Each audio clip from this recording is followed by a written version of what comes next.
Good morning, everyone. I'm Virginia. I'm the Director of Strategy here at CatchOn, a Finn Partners company. This morning, I'm delighted to welcome three esteemed panelists to join us to talk about travel.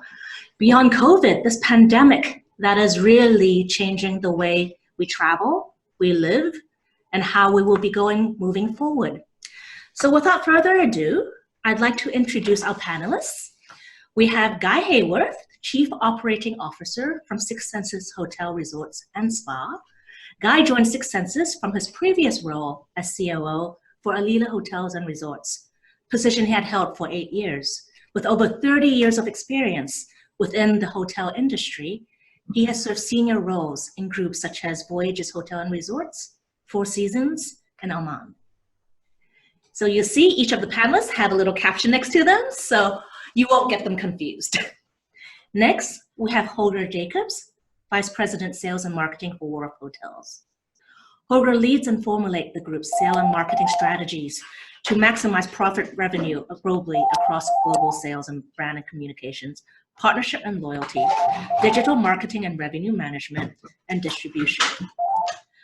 Prior to joining Wharf Hotels, he was at Movenpick Hotels and Resorts. Finally, last but not least, we have Ian Moore, Chief Commercial Officer for VistaJet, where he's been there since 2010, and it's also the director of the company's UK subsidiary. He's responsible for global market expansion, commercial negotiation, sales, marketing, customer service, and product delivery. So let's get started. Why don't we go around the panel if we can? Perhaps we could start with Ngai and just really talk about the impact. What have you learned so far, and what are some key takeaways you've had? Wow, well, that's a huge question. These are obviously unprecedented times. For those of you that have lived through SARS and Ebola and MERS and some of the other crises that we've had, nothing is like what we're experiencing right now. I mean, this is a complete global phenomenon. I mean, we've never seen since probably World War II, the whole world come to a big grinding halt like we're seeing right now. So we're learning every day. I mean, this is a reality. None of us are experienced to deal with this. None of us are fully prepared to deal with this because we've never had to. And they're unprecedented times, as I said. So the reality is that every day is new. And, you know, I'm finding that the decision we make yesterday is kind of null and void today. And what happens tomorrow is you know, something completely out of left field. So I think the most important thing to remember is that at the end of the day, who are we and what are our values and what do we stand for? And we'll navigate through this. And for us, you know, the health and well-being of our hosts and our guests is ultimately number one. We have hotels all over the globe. We have hosts, thousands of hosts employed that are all suffering right now, and we have guests that some of them are stuck and they can't get in, they can't get out, and they're having to sort of self-quarantine themselves in some of our resorts. So our number one focus is just to look after our people. And we'll get through this, you know, it'll come and it'll go. And we'll have to just deal with the fallout as we go through the coming weeks and probably months, and be bigger and better because of it. So I think the learnings, back to the question, the learnings are so vast and so varied, and it's really something that we've just got to take on a daily basis and deal with and move forward. Understand. Holger, so, I mean, Wharf Hotels has been on the ground. You have a number of hotels in China, especially you have one in Wuhan. Can you share a little bit from your perspective what the learnings have been and what the experience has been like so far? Yes, of course. I mean, whilst I definitely like to second what Ngai just mentioned, the health and safety of the guests, of course, our utmost priority. But I think it's equally important then to really take the bull by the horns and act very quickly. So for us here, being a Hong Kong-based company, we had a little bit of a learning curve, of course, out of SARS. So with that, we did have crisis management tools implemented already ever since then. And these we take as a living manual. They're not tools that somewhere on the shelf catching dust, but rather getting looked at very regularly. And these kind of tools to mitigate things and drive initiatives very quickly, we obviously used when the situation expanded in China. Yes, of course, we do have a hotel in Wuhan or Marco Polo there. And I'm honestly humbled by the work the team under the guidance of our GM, Li Wenwei, has done. They are now at the 62nd day of the lockdown, and they're running this hotel COVID-free with 57 staff. And of course, when the government stepped in and took all the measurements, we were asked to basically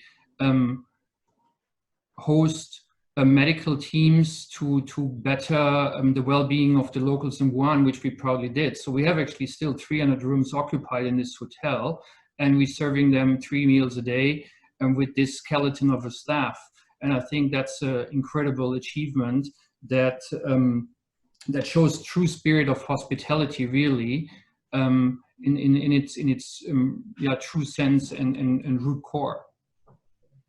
Wow, that's incredible. So Ian, from a private aviation perspective, you've been seeing some interesting trends as well. Can you share a little bit from your perspective? Yeah, absolutely. I think first and foremost, it really is unprecedented times, as Guy had mentioned. Keeping up to date with really not just the demand, but what you can do from a service perspective in aviation has been incredibly difficult. What was okay 12 hours ago cannot be okay now in terms of restrictions coming in and out of countries. So our most important thing is to stay on top of where we can fly people. We've moved away from being mainly a business tool to being very much a repatriation and getting family and loved ones together. We've seen a lot of changes. We're seeing now as Asia starting to slowly open up a little bit more. We're seeing a lot more restrictions in different locations. So maybe early days, we saw a lot of movement out of Asia. Now we're seeing more movement into Asia. So it's been really rapid for us to understand. So the learnings are very much by minute rather than by day or by experience, really.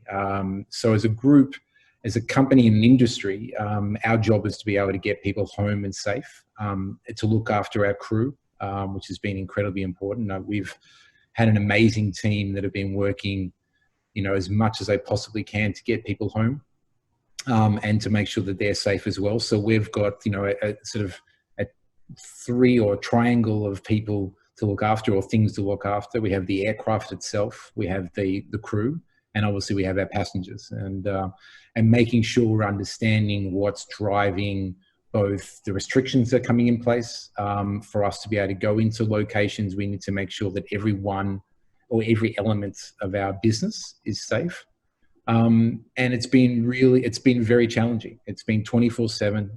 I've been immensely proud of some of the stories we've had of even passengers that have frankly shared cabins, which obviously a private jet fundamentally is about having a private space for you to get you and your family home. And we've seen people who have realized that other individuals are about to be locked into a country and have opened up their own aircraft to be able to do that. So it's been amazing to watch. It's been inspiring to watch both our team and our company and the industry draw together to get people home, and it hasn't stopped. We are incredibly busy. We in very small windows of opportunity of moving people around, and above all else, we've moved away from being what I would consider more of a luxury item to being a vehicle to get people back together and safe. And it's been a rapid change. It's something that literally 3 or 4 weeks ago, we were seeing this being regionalized, and then suddenly it's global, and suddenly it's in your own backyard. Thank you for that, Ian. And I think, all three of you raised a wonderful point, which is that because it's moving so fast, everything is always shifting for us. And, the ground is never stable for any of us in any industry. So what implications are there in terms of wellness for all of us? I know, Guy, with 6 senses, wellness has been part of the DNA. since inception. But are you seeing that, well, given this pandemic, there's going to be a shift in consumer behavior? Yeah, Virginia, absolutely. What's really going to be interesting is the world that we come out to, because I think it's going to be quite a different place moving forward and for years to come. The way people look at travel, the way people look at their own behavior, look at the way we have, the way that we impact the planet and the earth.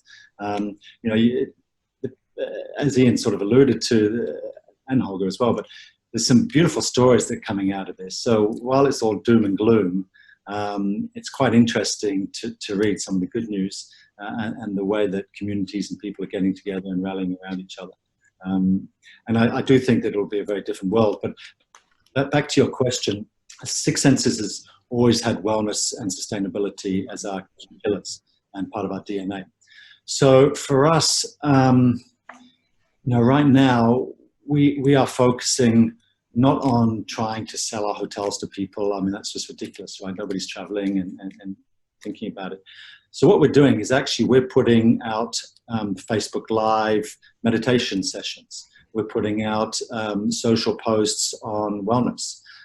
We do videos about how to make your homebrew rocket fuel, which is a immune boosting drink that anyone can make at home.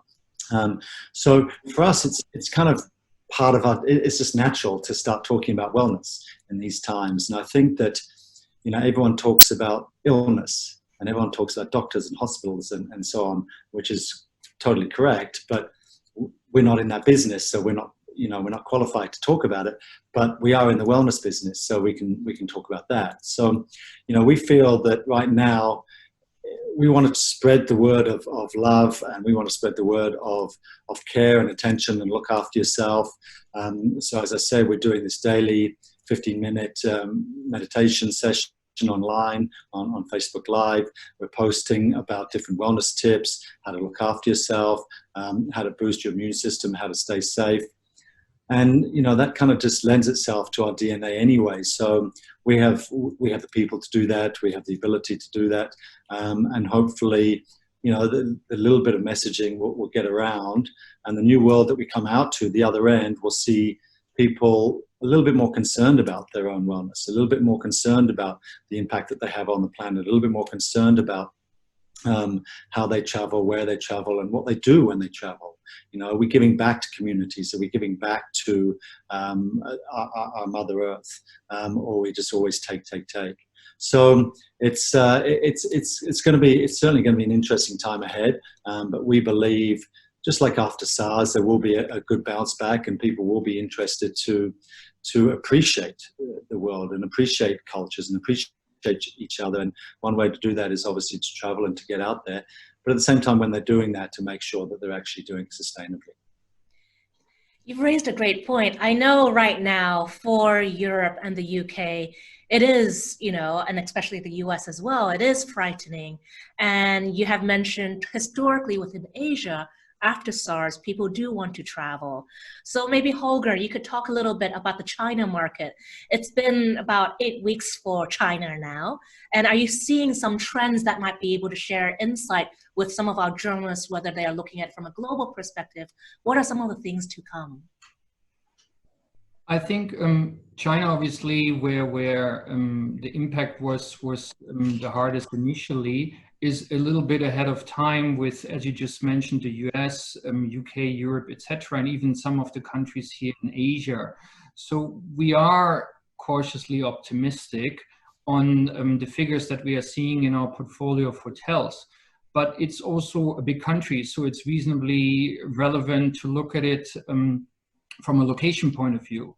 So while you probably had less impact up in the north in Beijing, and we're seeing the numbers in our hotel there reaching beyond 25% occupancy, the opposite is true for cities that have a larger foreign influx, like in Shenzhen, where you have, of course, the IT companies and other factories, etc., which receive, of course, foreign travel, and they are not coming at the moment. They can't go. The same in the Guangzhou area, hotel in Foshan.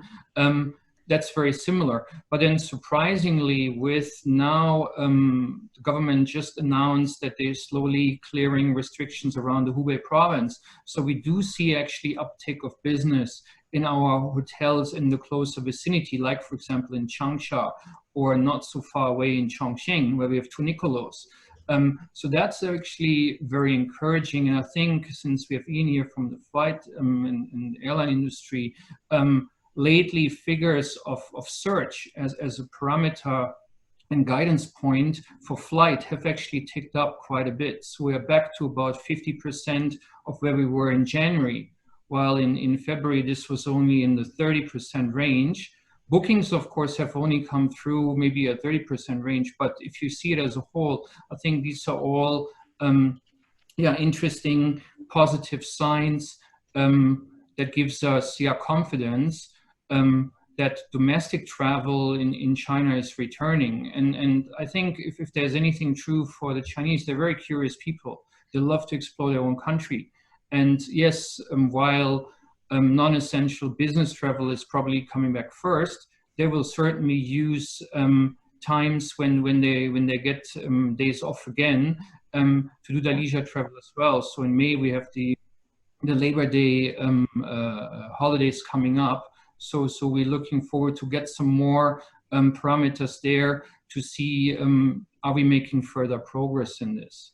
And then I think at the same time, I also like to add what Guy mentioned. I think the experience-based travel is something that is very relevant for the Chinese traveler. They want to explore. They just don't want to consume as they did in tour groups 10 years ago. And that's obviously an opportunity for all of us. And yes, wellness will be part of those meaningful experiences. But I think there we will all see that on the leisure side, hotels will probably get more requests in the future than prior. Thank you for that, Holger. And I think, Ian, when we were having our previous discussion, you're seeing an interesting phenomenon where you're actually seeing supply going down and demand going up for you in the private aviation space. Can you speak a little bit to that? Yeah, absolutely. And I think probably the most interesting thing about the private jet industry is it's underpinned, a significant percentage is actually from capacity of owner aircraft that are in the market for when the aircraft's not being used.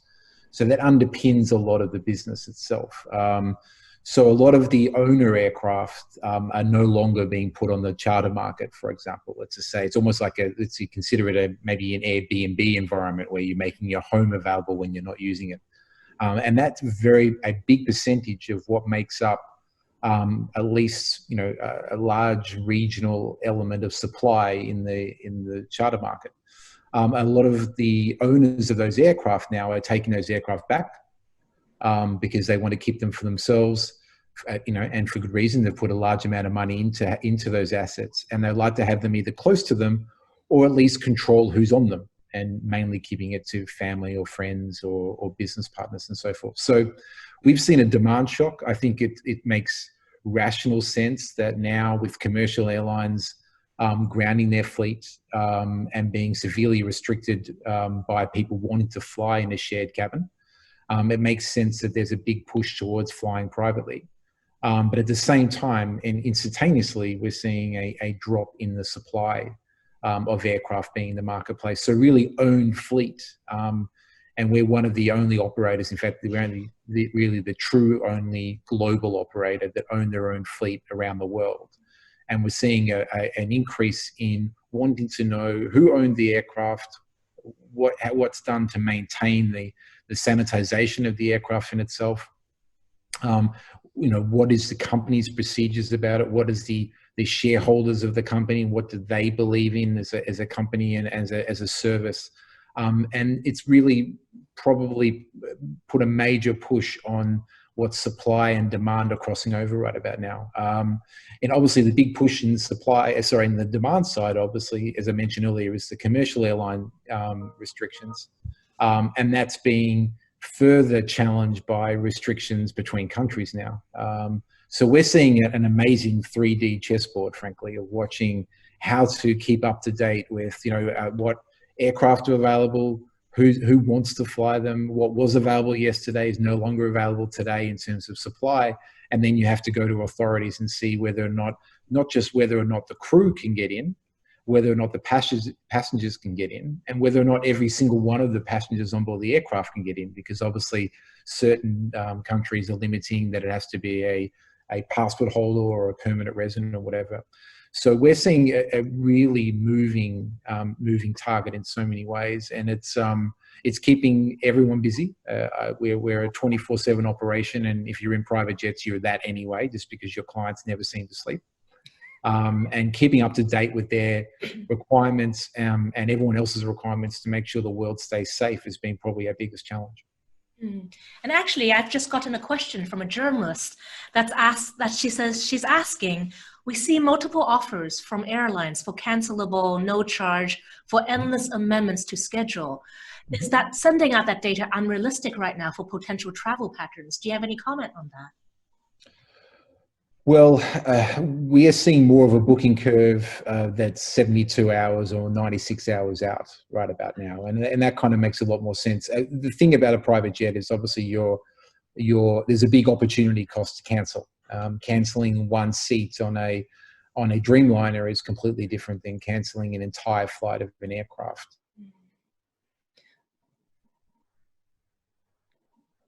Did we lose the connection? Yeah, I think it's frozen right now. Oops, okay. What was okay.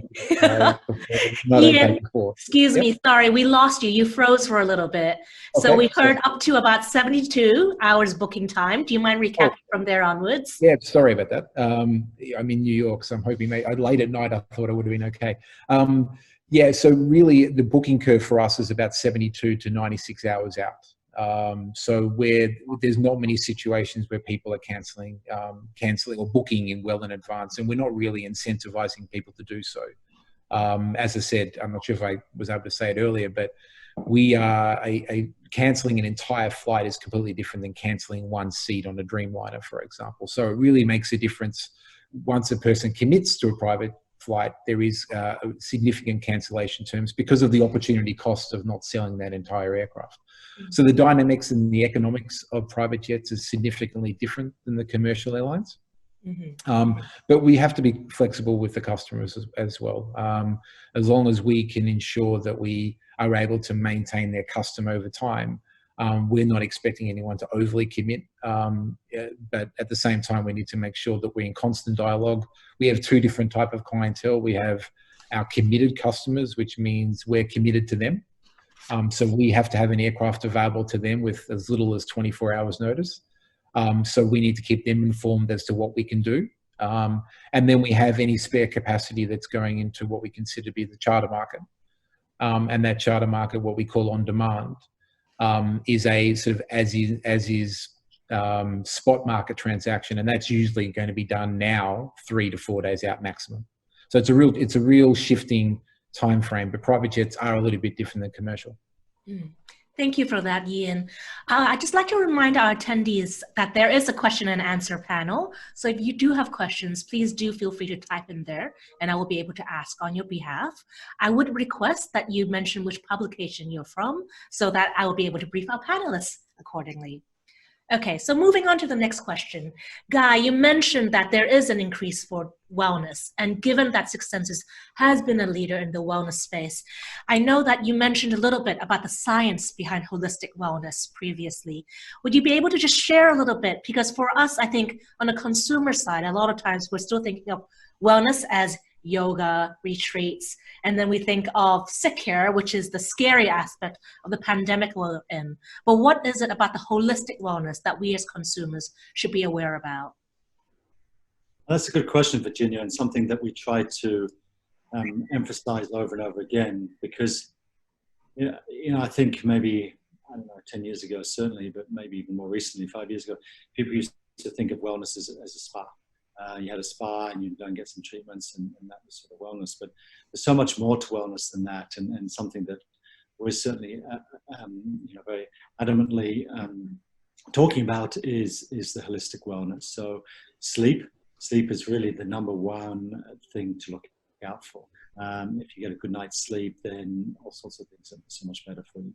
So we have sleep tracking programs in most of our hotels. We have a whole sleep program with the bedding that we put, the mattresses and everything that we put into our properties. So sleep, and then eat, what you put into your body. We have what we call Eat with Six Senses, and we also have Sleep with Six Senses. These are our programs. Eat with Six Senses is all about fresh produce, organic. Most of our hotels have their own farms. We certainly have our own organic gardens, and we try and produce a whole bunch of stuff that we can use in our properties. But even what we're buying, we buy local. We buy from local growers, and we try and get it as fresh as possible. So that we then put together our menus and our programming, our food programming based around that, and we kind of label different items as whether it may be good for exercise routine, or it may be good for sort of more of a calming disposition, or whatever it might be that you're looking after. We generally treat most of our guests, or we try to at most of our properties, when they first arrive, to a wellness screening program. So wellness screening, we've got these computers where you put your hands, your palms and your feet on panels, and we hook you up with electrodes and ask you a whole bunch of questions, and we kind of go through a sort of about an hour's process of collecting data. And then it spits out all sorts of information about you, and then we devise a program based around that, so it's more personalized. And some of it is obviously reliant on you giving correct information for us to put into the system, and then we can devise a program, whether it be more exercise orientated, sleep orientated, diet orientated, treatment orientated, whatever it might be for each individual. So I think that if you look at holistic wellness, it's definitely spa and looking after yourself and spoiling yourself, more importantly. Sleep, what you put into your body, eat, and then the overall holistic spiritual side of wellness. We're a company called Six Senses, and as we all know, there's only 5 senses out there. So we like to think the 6 senses is really one that you can't really see. It's the spirituality side of things. So we do shaman treatments. We believe a lot in energy healing, and we have quite a few specialized practitioners based around that at our hotels. So I think holistic wellness is really important, and the way that we educate our families on that. So we're seeing more and more family groups going on holiday, and not just sort of sitting on a beach and mindlessly reading a book, but actually really trying to educate themselves and their children on integrated wellness, holistic wellness, on sustainability, on giving back to the community, on community outreach programs. Every single one of our hotels takes 0.5% of all revenues and puts it into a sustainability fund. And then that sustainability fund spends it locally at each site where we are, each destination, and they find programs in the communities that are doing good, that are giving back, that are helping underprivileged people, that are helping locals that can't help themselves. So, I think that we educate. We would like to think that we're also educating our guests at the same time as obviously caring for them when they're staying in our properties. Fantastic. Thank you for that, Guy. We've got a couple questions related to mice, actually. So I think, Holger, when we were speaking previously, you had some good news in that you're already starting to see group bookings come back. So I think maybe you could answer this. Really, I think the journalists are trying to understand from an event planning perspective, are you going to see a difference in offering, whether it is hybrid video conferencing packages like we're doing now? Are you going to be seeing changes in the way meeting rooms are set up, having more of a emphasis in terms of whether it is from hand sanitizers to separating, social distancing, but still in a group setting? Would you be able to talk a little bit more about the MICE aspect of this? Yes, of course. I think health and safety was always a concern of any planner of a corporation that takes delegates out of the office and go to a hotel and meet, and people fly in from all around the world. And in order to gauge this, we would often receive pre-con teams that look at exactly that. So I think that will literally continue as it has before.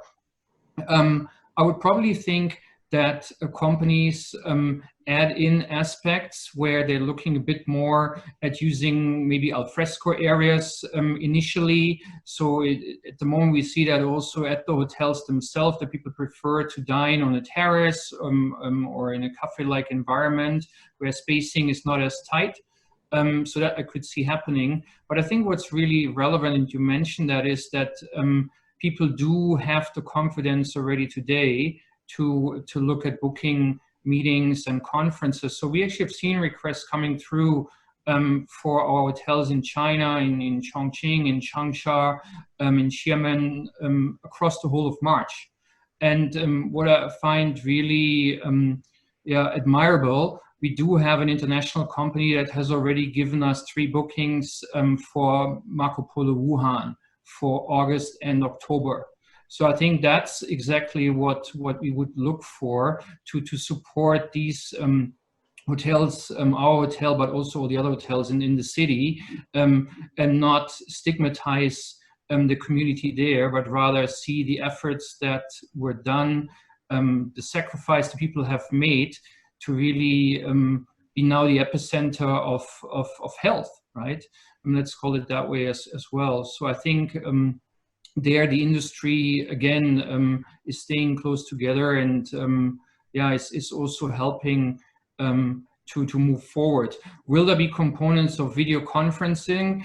That was already a trend that already happened prior. Companies do need to save costs here and there, so sometimes it does help if a group of people save, if their division has an opportunity to call into a meeting or a message from the CEO or the president. That was already there before, and I think these things will just continue and probably even accelerate a little bit.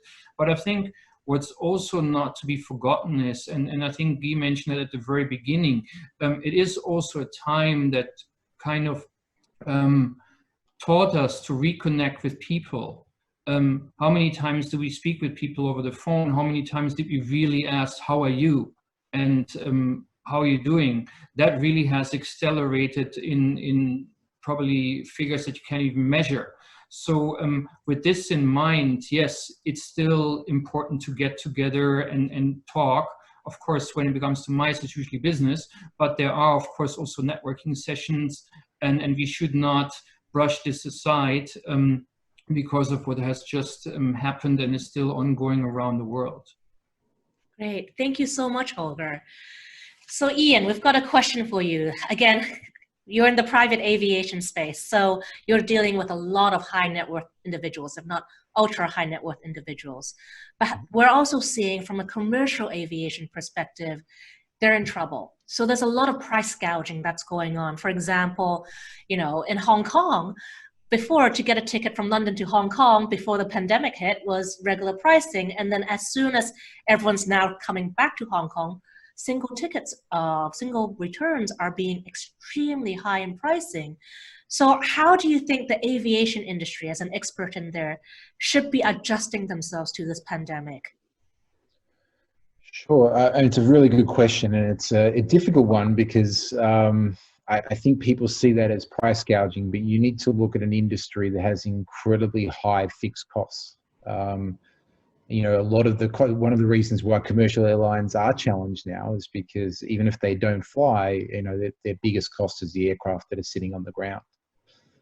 So from a perspective, it's not like the airlines who are looking at these price points are thinking to themselves, this is a great chance to make extraordinary profits. They're effectively knowing that there's really bad times ahead for them and therefore pricing accordingly to keep themselves in business. It's a really difficult industry to make money. It's probably one of the areas in the world where everyone likes to fly, and I think that you've seen the demand over the last sort of 15 to 20 years and the rise of the low-cost carriers, and people are of the impression that the price per hour, the price of the cost of a ticket now really does cover them through good times and bad, and frankly, you see that immediately. Airlines, as soon as they are in trouble, whether it's incredibly high fuel prices, which has been in the past, or whether there is situations like we have today, they need to be in an environment where they can keep themselves financially viable, not just through good times, but through bad times as well. So, yeah, you are seeing some spikes in basic supply and demand curves. You can get some great deals on certain airlines, 3 or 4 months ago, when there was quiet seasons, you can get, economy, business, or first class for really cheap prices. And really, when there's a huge spike in demand, you are going to see a spike in pricing. I think it just goes without saying.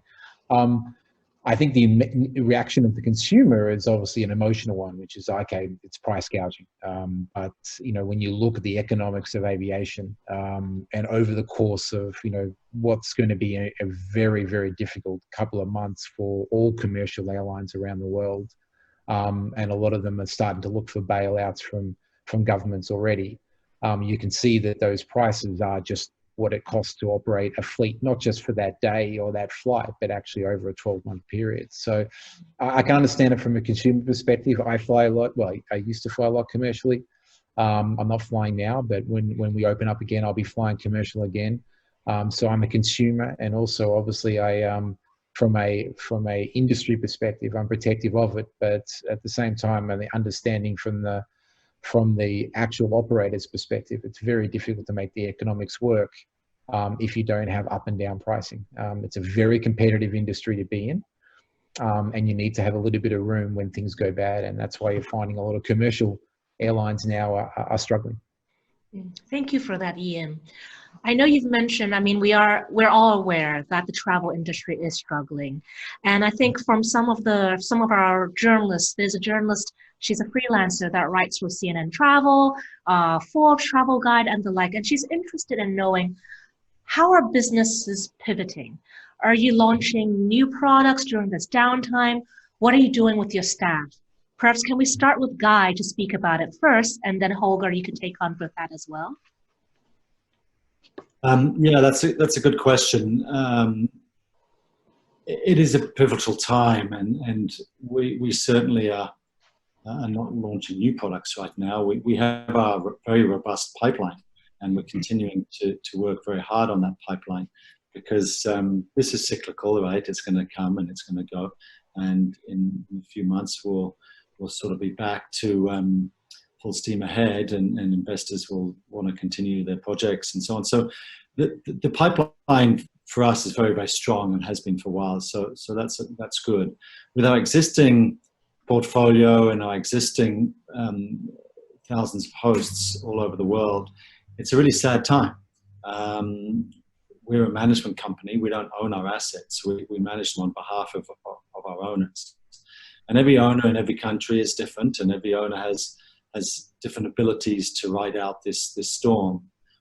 So we're working with them and with each property location individually on a way to survive.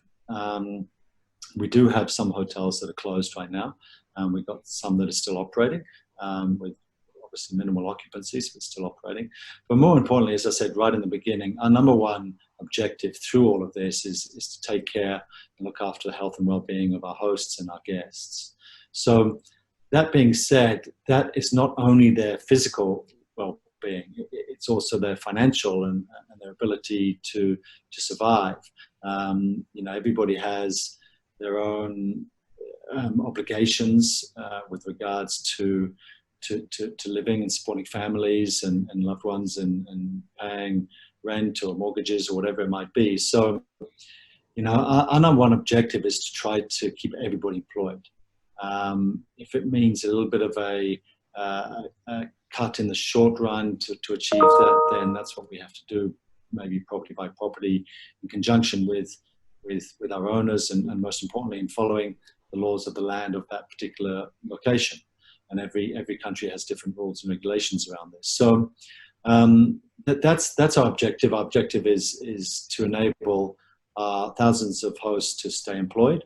Our objective is to make sure that our owners can survive this and come out the other side, and then we reopen, or travel starts again, and we start to re-energize and see occupancies come back up, and to make sure that we kind of weather the storm as best we can in the meantime.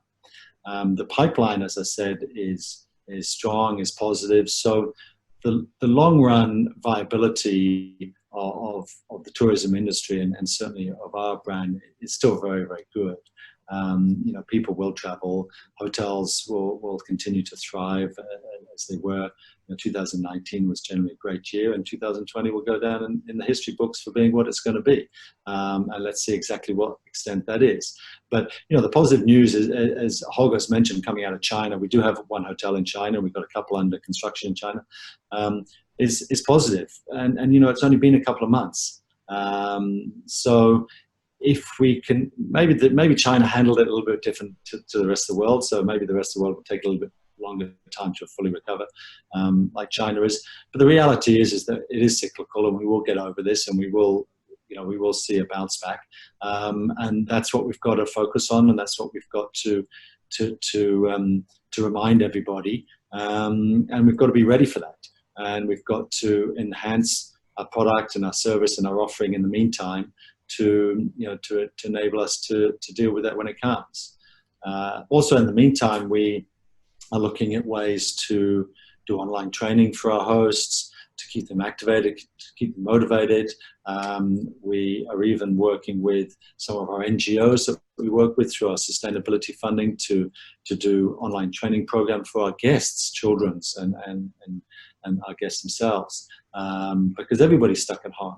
And everybody's going to kind of go a little bit stir crazy. So what do you do for these endless weeks when you're stuck at home? If we can engage with them in one way or another, then I think that's good for their health and well-being. But it's also good just to keep front and center in their mind. Six Senses is a wellness company, and what we did during this crisis, and hopefully they'll remember that in the good times, and want to support us when they can. Thank you, Guy. Holger, would you like to share your thoughts as well? Yeah, I actually would like to take this a step further, because here in Hong Kong, for example, we have more and more also looked at the destination and actually the people of Hong Kong.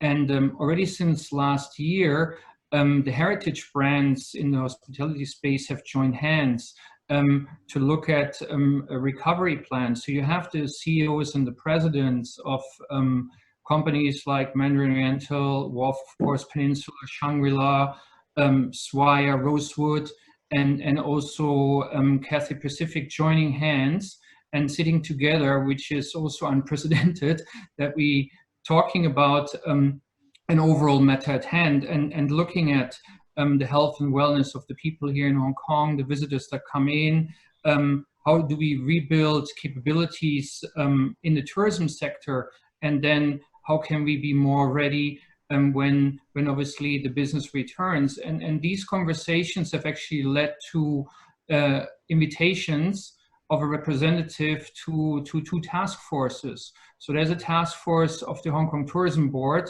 and also a task force of Edward Yao, who is the Secretary of Commerce and Economic Development. And our president here at Wharf, Dr. Jennifer Cronin, is now a member of those task forces. And that's really then something where we see how private and the public sector can actually collaborate and come up with solutions that help the people, and then of course eventually also the returning visitors to the city. And that ultimately benefits the businesses, the associates and colleagues that work in them, and also, yeah, in the private space, the restaurants, the bars, the tour operators, the recreational facilities, etc. And I think for us, it's very, very important. And we have 3 Marco Polos here. We have the Murray, which is part of our Nicolo brand, and so have these other players. And I think that was a very, very important decision that was taken already as early as the back end of last year. That's great, Holger. So we've talked about the hotel side of things, from management perspective as well as owners. We've talked about the consumers, but we have a question from Travel Weekly Asia about the other stakeholder, travel agents. They are also being caught up in the storm. What are some of the advice you have for them, or how can they help you so that they could protect their businesses as well? Since Holger just spoke, let's bring this to Guy first. Yeah, that's a very good question, and obviously a very important set of stakeholders. I think just like all hotel companies, we went out with free cancellations and wanting to support the industry, both the guests themselves, but also our agencies. We're in a long-term relationship. The hotel business is a long-term investment for an owner. It's a long-term relationship with our stakeholders, like our key agents, tour operators, travel agents, and so on. So that long-term relationship will be there through thick and thin. You support each other when the times are good. You support each other when the times are bad. And that's what we're doing right now. We have our global sales teams out in the world, and their role right now is to go out, maybe not physically, but virtually, and interact with our key agents and our suppliers, keep the relationship, work together, look at what we can do in the short run, which was sort of more 2, 3, 4 weeks ago, and what we can do together when we start to see the rebound. And we're seeing that in China already, and we've got some really good support and some good business through some of our key agents in China, and it will come, and it will come globally as well. So I think the key really is keep the relationship, nurture the relationship, appreciate the relationship on both sides, because it is a win-win solution for both, and show ultimate flexibility. In these uncertain times, it's about flexibility, because we really, we don't know what's going to happen, and the guests are not sure themselves either. So I think flexibility is key to giving people peace of mind. That they may consider making a booking somewhere, but they don't want to be locked in. They don't want to have cancellation policies. They don't want to have restrictions and all of that sort of stuff. And likewise for the agents. The agents are struggling to stay afloat, and they're doing what they need to do as well. And I think the key is just to support each other through the times and the bad. Holger, do you have any point to add? I think in this correlation, communication is very important. And that's what we are doing, and I would probably think travel agents do the same thing, and it's rather about over communicating at the moment what the options are for the guests that wanted to travel, had booked, needs to rebook, etc. And that's very, very important. And I think it also tells a little bit the story of the future, especially in the luxury space where obviously Six Senses is in, and we are in with our Niccolo brands. That direct contract between the guest and the travel agent was always very, very important to understand, why do I travel there, what experience can I have, and what itinerary should I spend my time on. And I think if both sides remember that this communication is very important today, then we come out of this in a really good, positive way. Thank you for that, Holger. Ian, so when we had our previous discussion, you had a phrase. You said that this pandemic will be tattooed to our brains and it will change consumer behavior. You also mentioned that you're likely to see an impact on share economies such as Airbnb, which may be good news for our other two panelists. Can you explain a little bit about that? Yeah, I mean, I probably should stay in my lanes a little bit about my industry and what I'm seeing. And I think Airbnb was a good example of a new phenomenon, relatively new, and which worked well in times of great trust between a random sort of provider of housing and a new consumer. So if I look at my industry, as I mentioned, the ability to know who has been in your aircraft, to know how that aircraft is looked after, what is the backbone of that company's ethos when it comes to its service, I think will become incredibly important. As I mentioned before, the supply shock in the market I think will continue. So I think a lot of the aircraft that were previously on the market will now be pulled. And that will mean that it will come down to who owns the aircraft, their owner operators, and how do they service their customers and look after the cabin and all these sort of examples.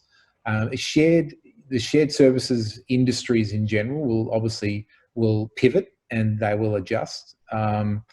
And, you know, we consider ourselves to be a shared service in itself. Obviously, we have different people utilizing our aircraft on different days, but they won't share the same cabin.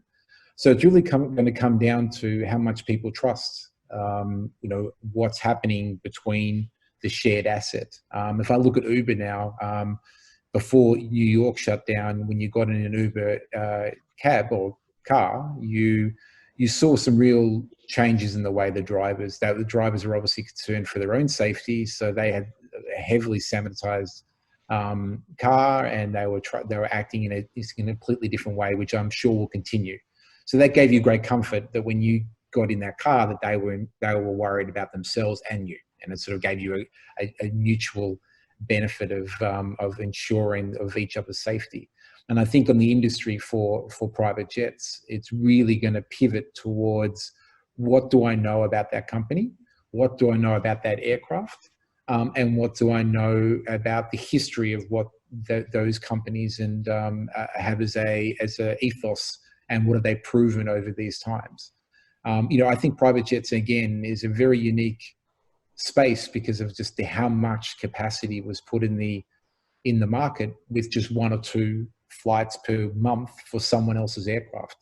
And just because you operate that aircraft, if you don't own it, you won't spend any extra money on that aircraft than the owner will. So if the owner decides that he doesn't want to sanitize the aircraft to the highest level between flights, there's nothing that the operator of that aircraft can do if that's the way they move forward. So I think people will pivot towards what they trust. And I truly believe this is going to stick around for some time. I think in not just obviously the impact of this, and obviously hopefully the virus is something that can move very, very quickly, and we can move on from this situation. But I still think that you know, it's been unprecedented times, and I don't think it's something we're going to forget very quickly. And I think the consumer is going to adjust from there, and the companies that are going to win and really listen to those new customer demands will be the ones that sort of thrive coming up the end of this. Great, thank you, Ian. I'm conscious we have about 4 minutes left, so I'm just going to try to ask you to be a little bit more predictive. Ian's already been predictive about that, but perhaps we'll start with Ngai again in terms of consumer behavior. We are seeing that all of us are adjusting to a new normal these days. How do you think that would affect travel moving forward? Well, it's a great question, and it's a little bit unknown because these are such unprecedented times. But I think people will be conscious, as I said earlier, of their travel, both the impact on the planet, sustainable travel, wellness travel. I think will be a big component of decision-making capacity of where and what they do, and I think that, you know, they'll look at the need to travel as much. So maybe there'll be more video conferencing, maybe there will be more virtual meetings. But, you know, it might be like that for a year or 2 years and so on. And then I think we'll start to see slowly return to normal or abnormal, depending on which way you look at it, scenario. But I think that, as Ian said, people will be conscious of this for quite a while, and especially as we go into next winter, Northern Hemisphere winter next year, and a typical flu season. You know, that's going to be a trying time, I think, for a lot of people, to see whether this sort of resurrects itself or not. So unprecedented times, I'm not really sure, but I do believe strongly in wellness and sustainable travel. I think that people will just be more conscious of their travel behavior and keep it, you know, keep it meaningful. Thank you. Holger, any last words? Yeah, I think also sustainability is a trend that has taken off in the last couple of years already, and hotels have taken more on board than they did in the past. So we're obviously producing less waste today.